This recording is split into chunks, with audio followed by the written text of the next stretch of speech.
Hello everyone, welcome back to my channel, or welcome if you're new here. I am pretty irritated that the philosophy of the male gaze and the female gaze has permeated the TikTok hellscape and YouTube. All of a sudden, everyone is an expert, and not so surprisingly, everyone seems to have the same opinion about the male gaze, as if there's no other correct way to view it. That being that the male gaze is exceptionally harmful to women and objectifies them and disembodies and dismembers them, blah, blah, blah. And that's still from the scene of Transformers with Megan Fox. I mean, give it a rest. I feel a moral obligation to let women and young girls know that you have all the power and that perception is completely within your control most of the time. And if perception happens to lean in a direction that makes you uncomfortable or self-conscious, then it's really as simple as relieving yourself of the concern. Simple, maybe not easy. As a woman, you are to acknowledge that the male gaze exists and you shouldn't be overly affected by it. Glamour is a very good way to do this. Glamour is where a woman initiates a man into contemplation. Glamour is the door to the female playground. A black glimmering lake with a pall of smoke lingering above it. Glamour is the art of turning the male gaze back onto itself by exploiting it, by enjoying it. I am here to say that instead of seeing the male gaze as a weapon used to dismember, dehumanize, and objectify women, you should be seeing it as a door blown wide open, as a stage. Ladies, we should all be opportunists. I personally find the male gaze exciting, artistic, and an invitation for a performance. I think the voyeuristic camera technique in film is genius. I have found myself following the camera eagerly. I think this lingering, almost obsessive stroking of the skin with the eyes is erotic. It's touch without being touched. And if there's ever a case where the gaze is unwanted, then let the man dream about something he can't have. I am self-assured, self-actualized, and if a man attempts to belittle me or objectify me with a glance, I'm not fazed whatsoever. I mean, the metaphorical Polaroid he has taken never develops. I do not see myself as a victim. We do not even, me and this man do not even occupy the same space. We are not associated. We could be on separate continents for all I care.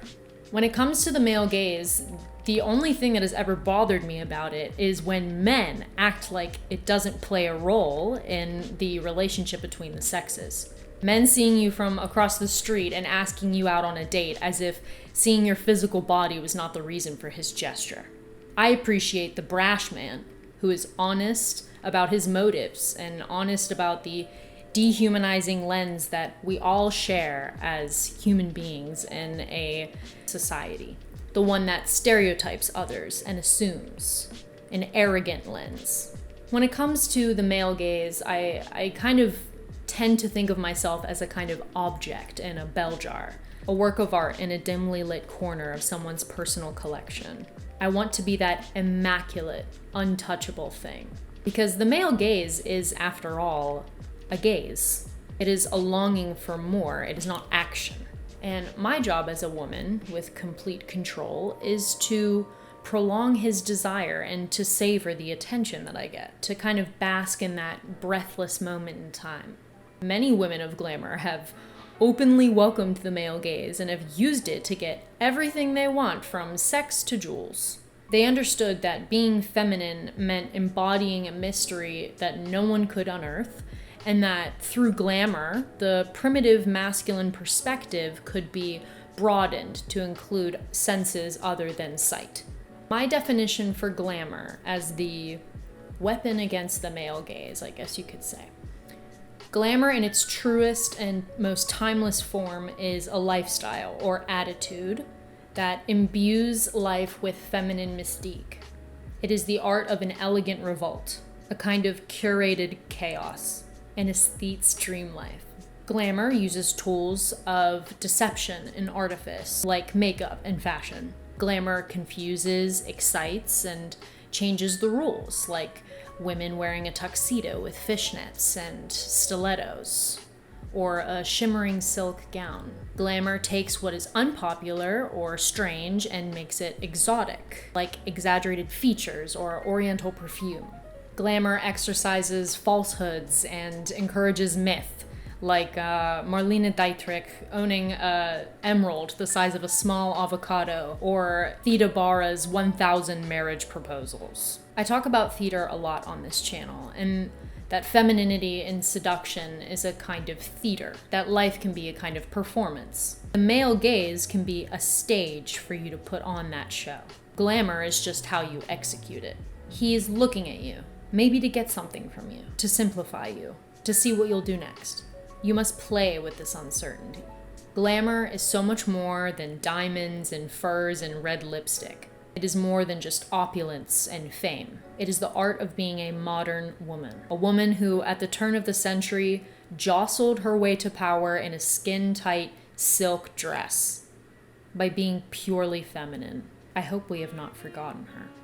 If the male gaze is a patriarchal weapon, then let glamour be a worthy opponent. The resistance of gender norms, the freedom of being a woman, of being an art object, of not knowing what you are, whatever you choose to be that day. The freedom of uncertainty.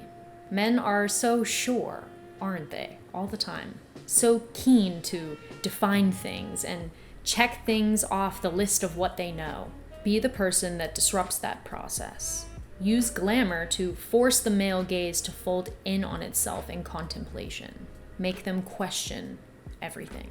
I just dove headfirst into a lot of really, really wonderful books about femininity and glamour, just kind of going full force back into it. I haven't been reading this much in a long time, and a lot of really cool videos are going to come out in the next few weeks about glamour and about femininity, and I'm super excited about it. I've used glamour as a hashtag a few times for a few of my videos, but I've never really explicitly talked about glamour and what glamour actually is and what it means, and it's really fascinating. Like I said in the video, it's so much more than just that iconoclastic picture of like Marilyn Monroe in that white dress. It's so much more than just celebrities. It had a much deeper symbolic meaning for women. And I think a lot of people, including myself and many other women, glamour just became so simplified that we forgot what it really meant. It definitely has, glamour has very, very deep roots in femininity and what it means to be a woman, and ideas that go back centuries. So I'm really excited to have those videos come out in the next couple of weeks. I hope you guys are excited too, and I will see you guys next week. Bye.